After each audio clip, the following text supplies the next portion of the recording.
we are going to be moving on to our second topic. So our topic will be evolving regulatory structure and concepts.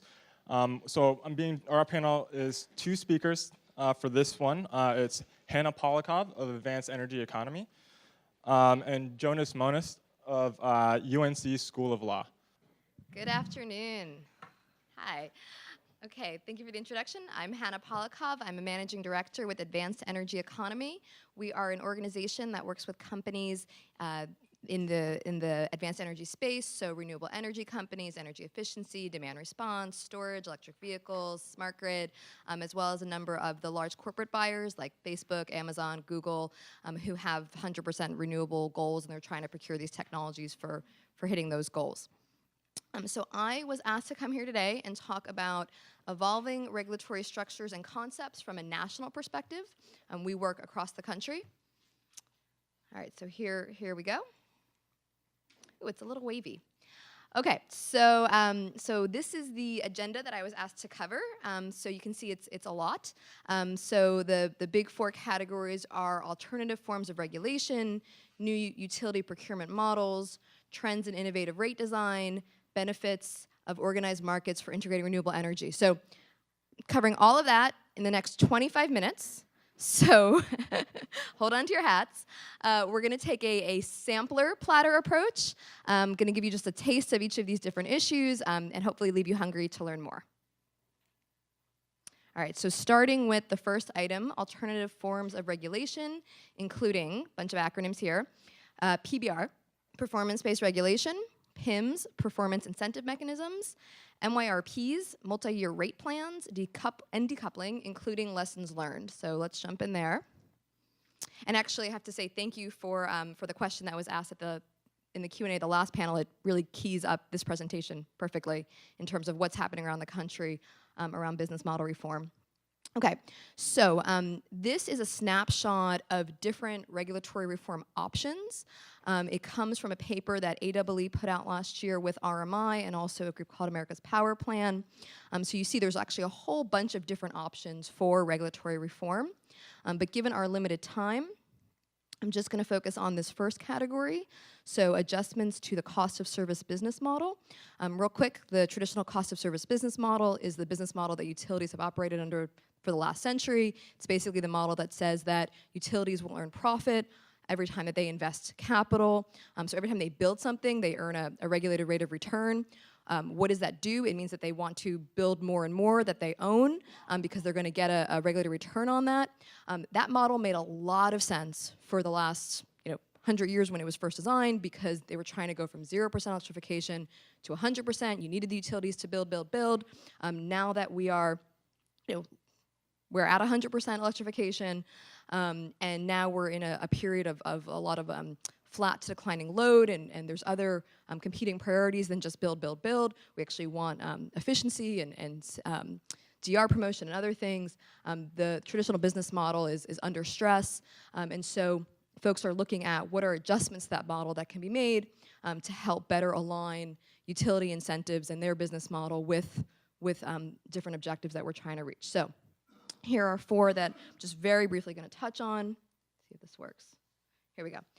So revenue decoupling, the idea here is that you're breaking the link between the amount of energy that a utility delivers to customers and the revenue it collects. So traditionally, the utility was able to charge per kilowatt hour sold, and then whatever they collect is what they could keep. What decoupling does is it says, look, we're going to set a certain amount. If you happen to over-collect or under-collect, we'll true that up at the end of the year. So you basically stay at a certain amount regardless of how much you sell. So you're basically, you're tamping down on the throughput incentive for the utility to sell more and more and more. Okay, second, multi-year rate plans. So what this does is it fixes the time between utility rate cases and compensates utilities based on forecasted efficient expenditures rather than historical cost of service. So I'm going to get into this more in a minute, but basically the idea is instead of doing annual rate plans, the utility says, for 3 to 5 years, you're gonna approve me in advance, looking at what I should be spending going forward, and then I'll see you in 3 to 5 years. Shared savings mechanisms is a mechanism that rewards the utility for reducing expenditures from a baseline or projection by allowing the utility to retain some of the savings as profit. So it says, look, we project that you're going to spend this. If you come in less, great, you can keep a portion of that savings, but you actually have to share a portion with customers as well. So it's a way for both customers and utilities to benefit if the utility can do something more efficiently. And then finally, performance incentive mechanisms create a financial incentive for utility to achieve performance outcomes and targets consistent with customers and public policy interests. I'm also going to jump more into this one, but again, it's that idea of realigning the utilities incentives in terms of what they're achieving, and are they achieving the different state objectives, as opposed to just are they building more and more and more in the traditional business model. So these are 4 of the key different tools in the toolbox. One thing you don't see up here is performance-based regulation, which has been getting a lot of attention. Why is that? It's because PBR isn't a tool in itself, it actually is a set of tools. So if you combine one or more of the items I just went through, then you get into a PBR framework. So here are a few of the leading examples of PBR frameworks around the country and the world. So you've got the UK's RIO model, which actually is a combination of multi-year rate plans, performance incentive mechanisms, and shared savings mechanisms. In New York, you've got all those 3 plus decoupling in their PBR framework. And in Hawaii, much like New York, you've got those 4. So around the country, what are we seeing on PBR? Not just Hawaii and New York, but we're actually seeing 14 states who are taking up PBR in some form in active dockets. And this is just a quick breakdown of those different states with a citation to what their activity is, if you want to go deeper into that. Okay, so taking a deeper look at performance incentive mechanisms. So what are they? So as I mentioned, they create a financial incentive for the utility to achieve performance outcomes and targets consistent with customer and public policy interests. They can be symmetrical, so you can both reward and punish. Their PIMs in and of themselves are actually nothing new, right? So whereas PBR in a comprehensive way is getting a lot of attention around the country, it's something that's newly being developed in a number of states. PIMs have been around for many years, and in fact, when you look at application to date, they're already in 31 states in some form, right? It's just that traditionally they've been in a much narrower form. So they've traditionally, you can see for these 26 states, they've just been applied to energy efficiency. So if you do a good job on your energy efficiency program, you earn a little bit extra. What we're seeing in terms of the big trend is that you're moving away from this like very sort of narrow program-specific PIM into a much more comprehensive model where you look at system-wide goals that you're trying to achieve. So not just a narrow programmatic goal, but actually a system-wide goal. So maybe your system-wide goal is something like peak demand reduction. Say we want you to operate the system more efficiently at a systematic level, and we're not going to prescribe to you how you get there. We're not going to say specifically do it through an energy efficiency program. We're going to say hit this goal, this is the outcome we want, and however you want to get there, that's fine as long as you get there in an efficient way. So how do they work? Whether you're doing them at a system level or at a program level, it's really 3 steps. You set your state objective. Here are some of the systematic objectives that, that as examples, there are more. But basically, some of the ones that we like to highlight are customer empowerment, operational reliability and efficiency, environmental sustainability, and market innovation. Depending on what your state's objectives are, these can look different, right?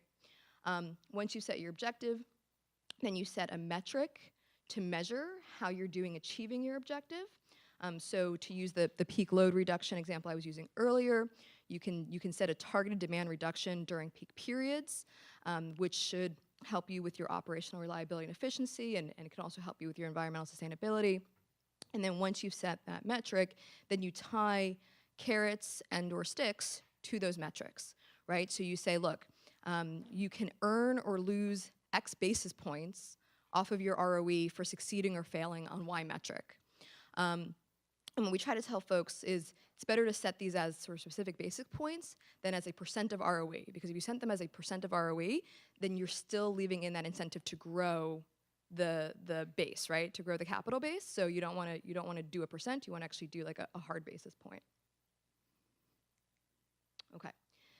deeper look at multi-year rate plans. So I've actually been getting a lot of questions from folks in North Carolina lately. What do you think of multi-year rate plans?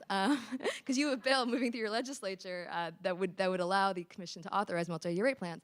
So here's what I think of multi-year plans. So multi-year rate plans as part of a PBR framework can make a lot of sense, right? So if you're setting a 3 to 5 year time period and you're setting your compensation based on forecasted efficient expenditures, particularly in a time of change where looking back is not necessarily an indication of what things are going to look like going forward because there is a lot of transition in the system. All of that can make a lot of sense. It can give the utility an incentive to be efficient. All of that is great. But if you do it without something like performance incentive mechanisms tied in, then you can actually get yourself into trouble. Because you really kind of need those PIMs to help guide the utility over that 3 to 5 year period so that they're not just focused on, I've got this amount of money I'm gonna get and I wanna save as much as I can so that I can keep a lot of that money, right? So, a nice cautionary tale that I first heard from David Littell over at Regulatory Assistance Project is the story of Pacific Northwest Bell back in the 80s. So what happened there? They were put into this regulatory regime where they had basically 5 years, a 5 year period they were approved, and they said, you're gonna get this much money. And so Pacific Northwest Bell said, great, like if we can cut our costs, we can keep a lot of that money over that 5 year period. So what did they do? They cut customer service, and then they started charging you if you called their customer service line to complain. So they were making like 25 cents per minute. So not only did you have to pay to complain, but they then had an incentive to keep you on hold for longer because they were just racking up the money, right? So, it's just sort of, it's a funny but cautionary tale of, just kind of like letting the utility loose for amount of time with, a cost containment mindset, but doing it without having these PIMs in place that actually keep them on track to hit certain objectives. Okay, so that gets us through the tasting of our appetizer course, alternative forms of regulation. Moving on to new utility procurement models, specifically green tariffs, competitive solicitations, and aggregating DRs to provide services. Quick check-in, when I need to go fast, I have like my jersey comes out, my Jersey roots. Am I talking too fast or this is a good pace? Good? All right, let's keep going. Thank you. Okay, so I've heard that this group has actually heard about green tariffs before, so I'm actually not gonna spend a lot of time here, but I really wanted to share this list of best practices that came out in a report that we actually just put out on Friday. Real quick for folks who aren't aware of what a green tariff is, it's basically a program offered through a utility to help customers get access to renewable energy. So if you're in a situation where you can't just build it yourself on your own premise, you need to go through the utility for whatever reason, it's a way to do that. There are good ways to do them, there are bad ways to do them. We've spent a lot of time working with the folks who want to take advantage of these programs, right, the customers of these programs, to understand, what is important from their perspective.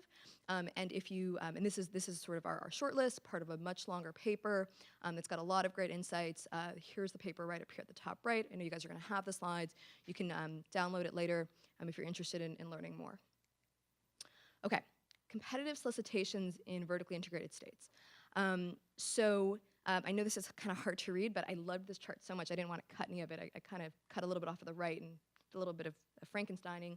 But what this is basically, it captures a bunch of PPAs that have happened through competitive solicitations in 6 Western states in the recent past. And so, these are states that are vertically integrated, like North Carolina, right? You don't have a fully competitive wholesale market. But the regulated utilities had to go out to the market and ask the market for PPAs for wind and solar. So they had to get competitive bids back in terms of pricing. And what is amazing is how cheaply these bids came back in, right? And one thing to note here is that when these projects are getting bid, they're not getting bid based on what the price is today, they're getting bid based on the projection of where the price will be when they come into service, right? And that risk is on the third-party company, right? If they can't hit it at that price point, like, they're in trouble, so they better have bid right. But it's not on the risk isn't on the utility or the customer. But what's remarkable is when these bids have come back in, they've come in at as low as $19 for the median bid for wind in Colorado, $19 per megawatt hour, and as low as $23 for the bids in for solar in Nevada. So just remarkably low prices. To give you just a sense of scale on that, so again, here's our $19 bid for wind in Colorado, and our $23 bid for solar in Nevada. Here's a chart that Steve shared earlier about the levelized cost of different conventional technologies. So where does 19 and 23 compare? Well, you can see if this is the low end of the range for your traditional technologies, $41 for gas combined cycle, $60 for coal, $112 for nuclear, and $152 for gas peaking. I mean, you're just blowing those numbers out of the water, right? So it's really exceptional how low these bids are coming in. And what's even more remarkable, or equally remarkable, is these little diamonds over here show what a fully depreciated nuclear and coal plant costs just to operate. So basically, like, this is just the fuel cost, right? Just the cost to keep these plants going. So nuclear is at $28 per megawatt hour. Coal is at, am I reading this right? Is at 36, thank you.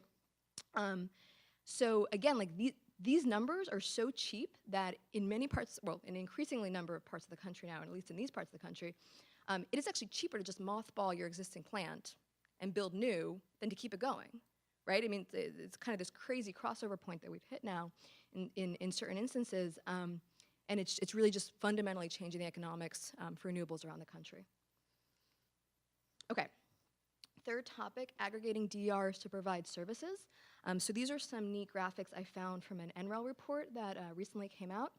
So what this shows is different utility projects around the country that are aggregating DRs. So you can see this isn't just sort of like a niche thing happening in 1 or 2 states. This is actually happening in lots of places. And then this little chart up here shows what they're aggregating. So here's the utilities, and here's the DRs that they're aggregating. So the little solar panel shows you, so this is solar, this is storage, this is home appliances, and these are EVs. So you can see to date, most of the DR aggregation has been in the solar and or storage space, and then EVs and home appliances are coming in second.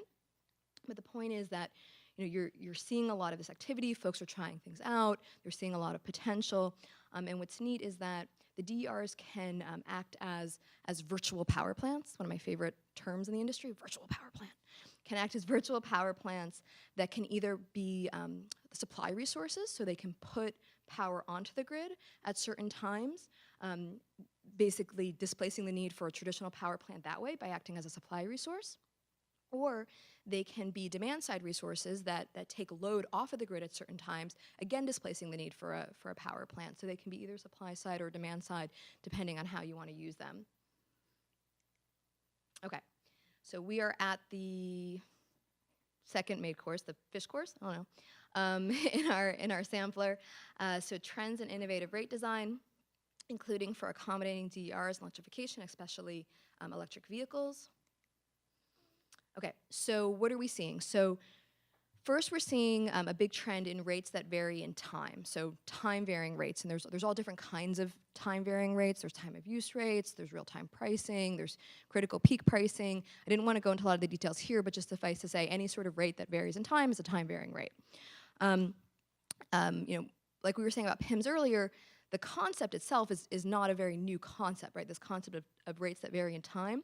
This is a graphic from data that goes back to 2016 that shows the penetration of time varying rates for residential customers across the country. And some of these programs are actually quite old. The color code is just the penetration of rates. So you can see the blue states are the ones that have at least 20% of their residential folks on a TVR, and so on. But anybody except for the gray ones have had a TVR of some sort in effect for a while. What's more interesting is that as you get more and more deployment of smart meters, and you get more and more other technological innovations and business innovations that let folks more automatically respond, more sophisticatedly respond to those price signals, you're getting into much more sophisticated time varying rates. So you can get much more nuanced in how your time varying rate works and how folks are responding to it. And so for that more sophisticated version of time varying rates, what I provided here is a map of the different states that are looking at that more sophisticated version of time varying rates in dockets in some way. This is a map that I pulled from a tool that we've created at AEE called Power Suite that basically gives you access to dockets from around the country. If folks are interested, we can talk after this. The depth of color just indicates how many dockets are there. So California has the most number of dockets on this, but anybody who's got any amount of color has at least one docket in their state active on this more sophisticated time varying rate discussion. So you can see it's a little hard to tell here, but there's a lot of states who are looking at being more sophisticated and how they do their time varying rates to really get more bang for their buck. And some states are even considering default time varying rates. So for folks, you would automatically be on a time varying rate to start with. Okay, all right. When you get to the bleeding edge of rate design policy, you get into rates that vary not just in time, but also in place. So what they're talking about, for example, in New York around value of DER is this idea that your rates would vary not just by time, but also this would be the value stack that you would get for your DER. So you would get an energy component, a capacity component, an environmental impact component measured as reduced emissions, a demand reduction component, and then a locational system relief component. This is your locational aspect of the rate, which basically rewards you if you put your DR in the right place on the grid, right? If you put your DR somewhere where you're providing something like voltage support or you're avoiding an infrastructure upgrade, right? Like if you can save us money by putting your DER here, then we're gonna reward that in the rate that you're paying. So they've been spending a lot of time on this in New York. A lot of folks have been very involved. They actually just came out, an original order had come out about a year ago, and then another order just came out last week that refined the rate.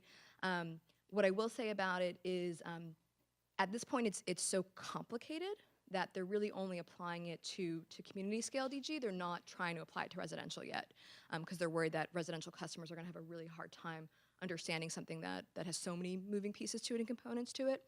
So they haven't gone there yet for residential rates. And the conversation going forward is what do we do for residential? So you sort of, how do you balance, being exact, right? This idea we were talking about earlier about net metering and how net metering is kind of a blunt instrument. So how do you get more refined and exact, but how do you also not lose people where you've gotten now so detailed that folks don't understand what their rate is or what their payback's gonna be. So just flagging that, bleeding edge. Okay, trends in innovative rate design for EVs. So EV rate design is a really new field because EV policy is a really new field, right? EVs have really, are relatively new, and particularly like hitting penetration rates at a significant amount is relatively new.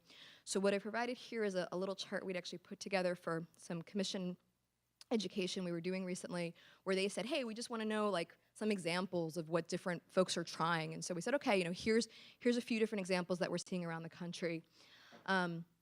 So a bunch of these that have SMUD, PG&E, and SoCal Ed are all California utilities. California is just at sort of the leading edge of this right now because they have the highest EV penetration. But here's an example as well from ComEd out of Illinois. You can see, some of these rates apply to residential, some of them apply to commercial. They're all time varying rates of some form, although how they do the time varying rate differs. The commercial ones all try to tackle the problem of demand charges. Demand charges for EVs can be very cost prohibitive to actually charge your EV, and we can talk about that in more detail after if folks are interested in why that is. But the point is they've all tried to give some sort of relief from demand charges, at least initially. Some of them apply just to the EV. Some of them are whole house. So if you go on this rate, it helps with your EV, but it actually also applies to your whole house. So there's sort of this question of should these rates be EV specific and you should have a separate meter so that you can just give a rate to your EV, or should it be the whole house, which makes the metering easier but then has its own issues with it. So all of these are very new. There aren't really results yet that folks can look at to say like, well, this is the best way to do it, this is good, this is bad. So we're not endorsing any one of these particular rates, but we're saying, look, like these are different ideas that are being tried. We're certainly gonna be keeping an eye on them to see how they go, to then be able to figure out, which are the best ones to be championing going forward. Okay, I'm on my last thing. I'm on dessert. I guess got the 0 minutes left thing, so I'm gonna be super fast. I only have one slide here. Benefits of organized markets for integrating renewable energy. You've got, this is a quick map of all the states that are formally in an RTO or an ISO. You can see a lot of these states are vertically integrated states. RTOs and ISOs are not just for restructured states. And even North Carolina's got a little bit in PJM through the Dominion Service Territory. Separately from RTOs and ISOs, you also have something forming in the West, or it has formed in the West. As you see here, a lot of these states aren't in an organized market, so a bunch of them, or pieces of them, have formed together in something called a Western Energy Imbalance Market, or EIM, which is a way that they can actually be just balancing their renewables better, so that they don't have to curtail. They can be working over a larger balancing area, which lets them not have to curtail their renewables because they can bring in resources from other states, or they can push the renewables out.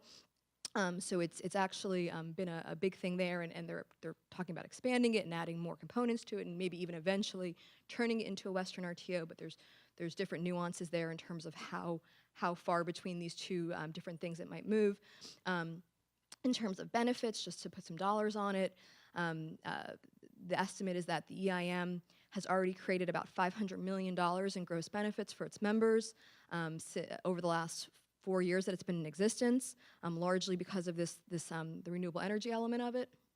And then projections of what, if they move to a more formal Western RTO that included California and its neighboring states, estimates are that California alone, so not even including the benefits of the other states, just California alone, could save about $1.5 billion a year by 2030. Again, largely because of this renewable energy element and the benefits there. So I'm done. I will stop. Thank you. We made it.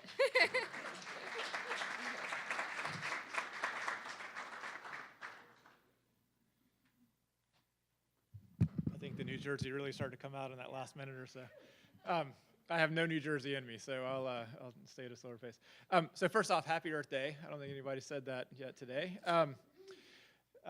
So I'm just gonna add some color commentary here, and we'll get back on time by the time I finish here.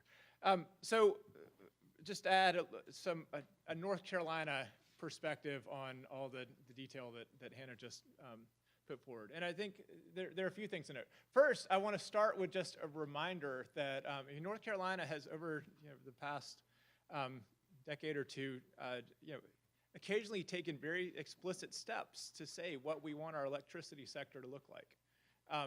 And this has effects on rates, but the important part here, right, is that rates is not just an isolated conversation about very technical issues about how the North Carolina Utilities Commission sets rates.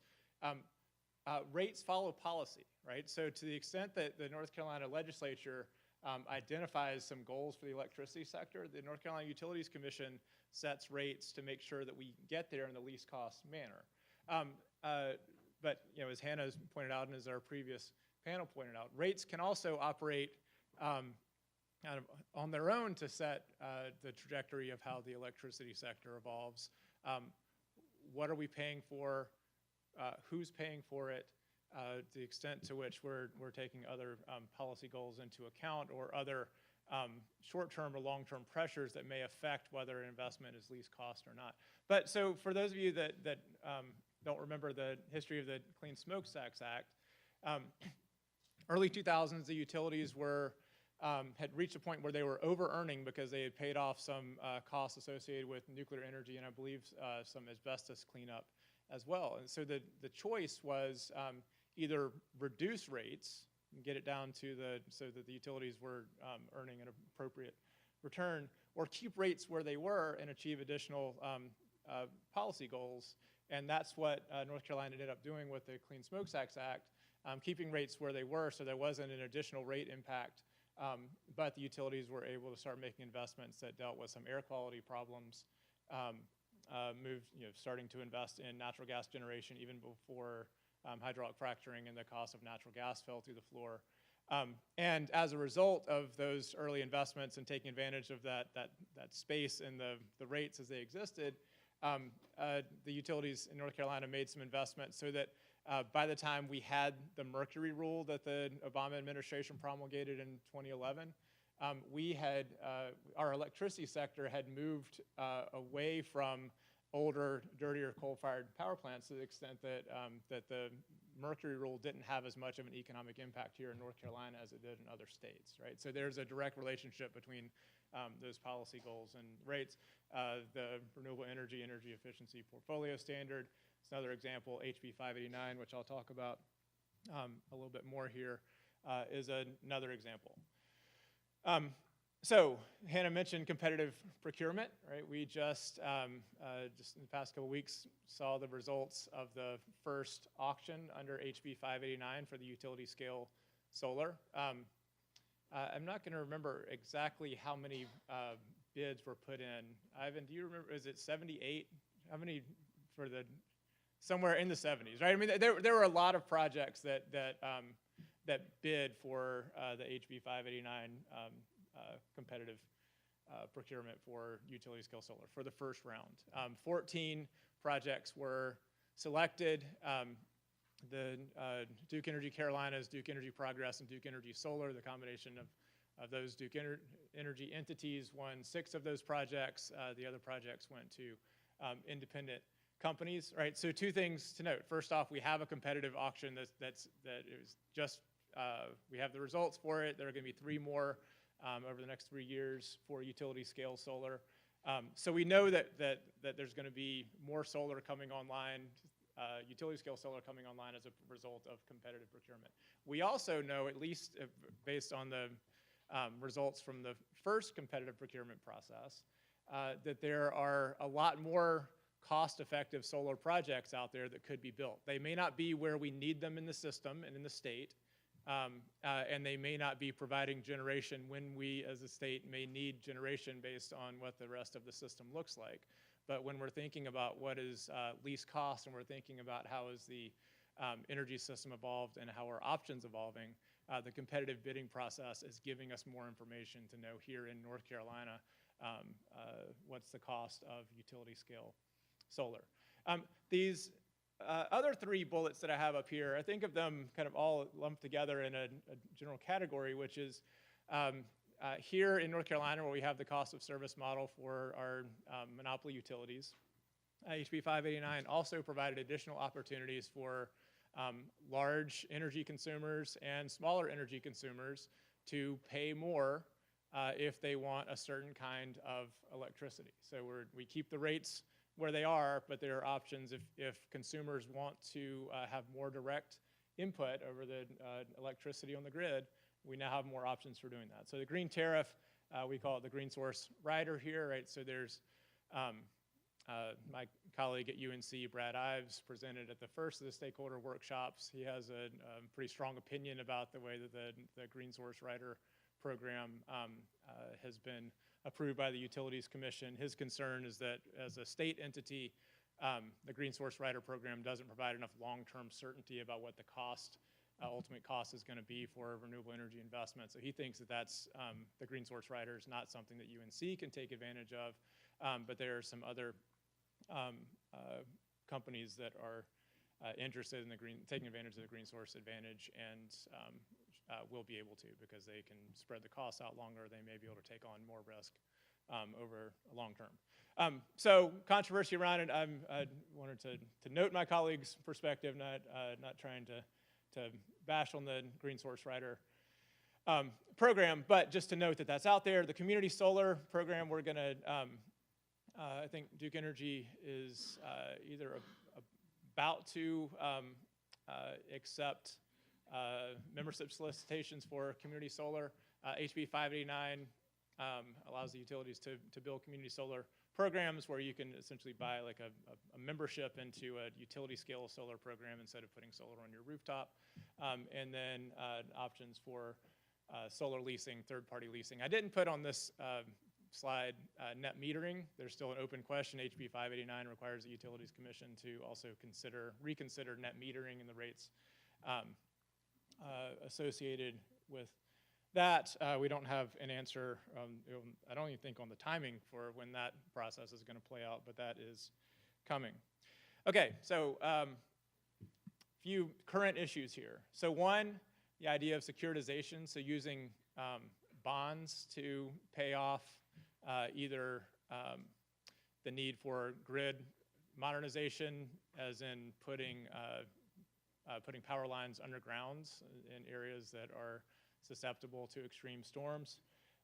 The securitization process allows a utility to issue bonds, so the risk is not borne by the ratepayers, and the utility may be able to get a lower interest rate on that and may be able to pay off some of those costs even sooner. Right? Another issue that we have here in North Carolina, coal ash securitization, issuing bonds could also be a way to pay for some of these legacy costs of coal.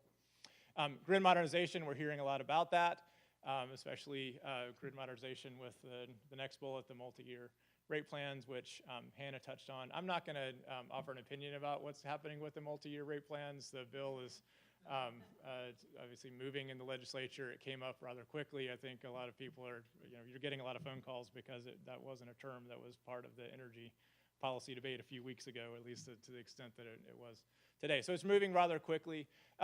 The real question there, right, is how much risk should we take on as ratepayers, right? How much flexibility should Duke Energy have to be able to make the kinds of investments that we may expect Duke Energy to be making? How much oversight will the Utility Commission have over the investments that may take place over a multi-year period?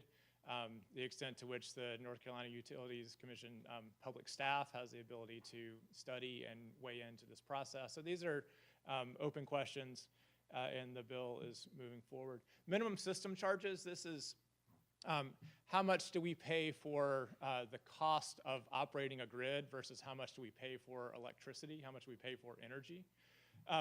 The public staff at the end of March just filed a report. I don't think that it's very easy to find as part of a NCUC docket, but there's some public staff folks here who may be able to, if you're interested in this, help you find it. But there's a report, I think it's around 70-some pages, but the 15 to 20 pages at the beginning is the part that lays out different options for minimum system charges, right? How do you calculate what the cost of operating the grid is, and how do you allocate that among different customer classes? There are different ways of doing that, as the public staff report points out. As we have a smarter energy system, as we have advanced meters, we may know more about consumption and the needs of different customer classes and be able to get more specific there. But the net metering debate is going to be in part about this minimum system charge debate, right? How much should we all be paying, or at least in the different classes of customers that we're lumped into, how much should we be paying for the cost of operating the grid versus how much are we paying for electricity? I'm a member of an electric membership co-op, and I pay a much higher minimum system charge than Duke Energy customers do. When they changed that, my bill went up because I don't use as much electricity as some of my neighbors do. And then EV charging, right? Duke Energy is before the Utilities Commission right now with a proposal for investing in additional charging stations and developing a study for rebates, right, for encouraging retail customers to install charging stations. I think a question here is, and like a question for some of these other bullet points, how much do we want to rely on the market to answer some of these questions about costs and incentives versus how much do we want to rely on the utility to create the incentives or allow Duke Energy to recover costs, create incentives for Duke Energy to make some of these investments. So there are some big questions. I think I'll just close by saying one takeaway for me with the session this morning, the first panel, and then Hannah's panel, is just the degree to which I think we should have a fair amount of humility when we're thinking about where the electricity system is going. If Ivan or Steve had gotten in front of you 10 years ago and said, in 10 years, the electricity system is going to look like this, a lot of you would have laughed them out of the room. Okay, well. But I mean, the point is that a lot of this is about cost, but a lot of this is also about recognizing that technology is changing, costs are changing, it's very hard to predict where it's going, and designing rates, I think, this is my own personal opinion, designing rates in a way that ensures that we're able to take advantage of new options in 10 to 15 years to provide an affordable, reliable, and clean electricity system rather than making bets right now, assuming that we know what those options are going to be. So thank you, and happy to answer questions.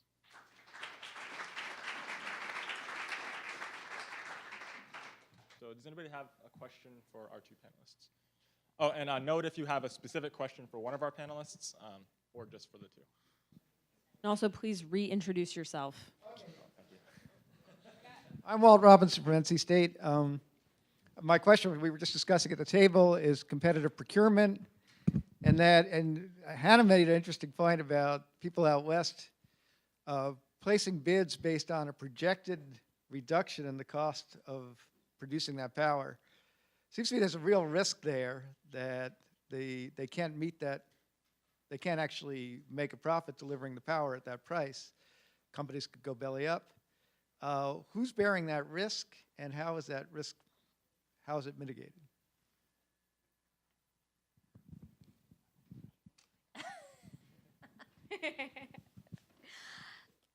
So these are sophisticated companies, right? These are sophisticated companies with big balance sheets, right? So, you know, like a NextEra Energy Resources, right? Like that's a big company, and they're making these bids in different places based on sophisticated models. The risk is on them, right? Which is actually a nice change from the risk being on the utility and the ratepayer. But you know, if they have one project that's out of the money, like they're gonna have to just bear it on the rest of their balance sheet. And I would actually love. That might actually be a question I'd love to like go back to some of our companies with and say like, you know, what is sort of the you know, how do you come up with your methodology for how you're doing what you're doing, which I'm sure is very proprietary, but you know, what are some of like the high level steps you can share? Because it is a question that they're all going through to figure out what kind of bid to put in place. So this is an anecdote, not a research answer on my part, but just from having attended a few conferences recently about energy storage, one thing that I find really striking is that when energy storage developers get up and speak at these conferences about the future of energy storage, I mean, one common theme is that they don't even know, like they're consistently getting their bids wrong because they're always by the time they're building the project, it's coming in under cost, and these are the folks that are actually building the project. So at some point that's gonna end, but that's where we are right now, right? If we're, yeah.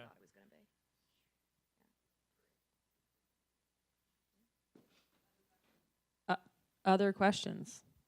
Simon Sandler with the Clean Tech Center. Hannah, in your presentation, you showed a map with the states, I think, that had a kind of a suite of PIMs that they were deploying, and I noticed it looked like a lot of those states were deregulated states, or semi-regulated, whatever you want to call it. So I guess my question was, and happy for Jonas to answer this as well, what barriers do you see to more regulated states like North Carolina actually adopting more of those? Is it just literally looking at the legislature, or are there other things that we should be considering about trying to achieve that? Yeah, so there are about 31 states, keep going, who've got PIMs already of some sort. But what's actually here, and these are the states that are looking at PBR more comprehensively. So some of the leading states right now who are moving into a more comprehensive PBR with more comprehensive PIMs, Hawaii and Minnesota, just to name two, they're both vertically integrated states, right? So there's no reason you can't do a PBR framework on PIMs in a vertically integrated state. You know, I could theorize why maybe some of the restructured states were willing to move there faster. They tend to be more open to regulatory reform faster, and there's some reasons for that, right? Like the utilities are sort of less invested in kind of the traditional models. They're willing to kind of try new things faster. But that said, there's no reason that you couldn't do that kind of framework. And in fact, like I said, we're seeing it emerge in a number of vertically integrated states in a very robust way. So I don't see a barrier in and of that. In terms of what sort of other barriers might be, like do you need legislation, you know, or anything else? I think Ivan was sort of touching on this earlier. You know, commissions often have a lot more authority than they might think that they do, or that they might. You have different perspectives of commissioners of like how much they're kind of willing to take on. It's sort of very easy to be like, oh no, we're not allowed to do that, so we're not even gonna touch that, right? Whereas in a number of states that have taken it on, the commissions have said, you know what, we do, right? We actually have this different authority. And certainly something that folks, advocates have done is to try to show them where their authority is. So that in and of itself is not usually a barrier. It's just a matter of the commission getting comfortable enough and feeling like there's enough stakeholder support in the state that they can actually move forward.